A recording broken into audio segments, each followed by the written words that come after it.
Welcome back, everybody, to the Suburban Ford 7 Sports Cave. Dave Birkett, Rod Beard here in studio with me. Obviously, I'm not Justin Rose, filling in for him on this Sunday morning. You're still a Michigan State homer, though, right? Yeah, apparently I'm still pro. I swear, I'm from Canada. I have no dog in this fight. I am completely neutral.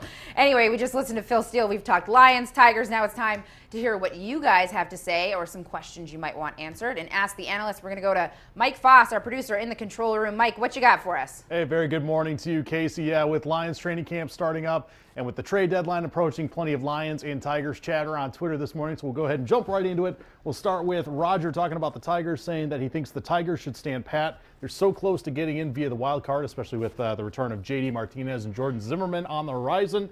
Terrence says the Lions need a solid running game, and Caldwell needs to step up as a coach, especially late in games.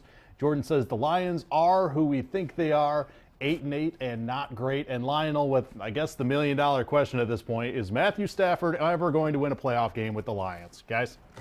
Let's start with that one. Dave, is Matthew Stafford ever going to win a playoff game for the Lions? Ever is a long time. I mean, the guy is going to play for another decade, and he's probably going to sign an extension to stay in Detroit after this season or within the next 2 years. So I'm going to say, yeah, at some point he's going to win a playoff game. So, but according to that other other guy, I guy, don't know about two or anything, but it's not this year. 8-8 and not great. I don't think it's going to be this year either. I think the Lions are probably a similar team record-wise to what we saw last year. I think I had them 7-9, like when the schedule first came out. I don't know that I'll be changing that much. Yeah. I'm going to take the over on never.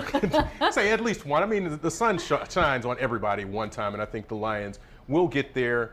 It'll just take a couple of turnovers of this roster to try to make that happen. I mean, we talked about the Tigers in the trade deadline, but standing pat could be the best way / only option, really, because they don't really have the pieces to get a big splashy, like, let's get it done this season kind of free agent. Yeah, I don't see them. It's not like they have a great prospect that they're going to trade away. So in one sense, they're not going to get somebody great back. But also, I don't know that you're going to regret making a small move because of who you're going to give up for it either. Right, I think you're just tinkering. Again, it may be a third or fourth or somebody along that line starter in your rotation. So you might not have to give up as much to get that. And again, they don't have the pieces on the Major League roster nor in the farm system to really go out and get somebody great. So they're just going to have to do value shopping in the bargain bin to try to get a starter to patch that up. Value shopping in the bargain bin. That's the way it be. Maybe they could get Rich Hill. Maybe that blister problem has I think that might cost more than they have. It might still, yeah. Yeah, I'm standing pat. Let's put it this way: it's not the worst thing they could do. There will be some disappointed fans, I imagine, if they don't do anything. But given their options, not the worst thing in the world. All right, there's still a little bit more to come on the Suburban Ford 7 Sports Cave. Up next, a few final thoughts.